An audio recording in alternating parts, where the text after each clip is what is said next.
আমরা আজকে চলে যাচ্ছি ফ্যামিলি ট্যুরে, সবাই মিলে একসাথে ঘুরতে বের হলাম।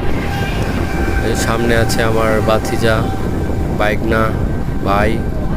আমরা সবাই একসাথে বের হলাম ঘোরার উদ্দেশ্যে। সবাই একসাথে আসলে খুব ভালো লাগতেছে, ঘুরতে বের হলাম। দেখেন আমি কিন্তু সবার সামনে চলে এলাম, ওই যারা আমার পেছনে আসছে। ওই যে দেখেন, ফ্যামিলি ট্যুরে আসলে মজাটা একটু অন্যরকম, মজাটা একটু বেশি হয় ফ্যামিলি ট্যুরে একসাথে সবাই যখন আমরা বের হই, কোথায় যাই, খুব ভালো লাগে, আনন্দ লাগে।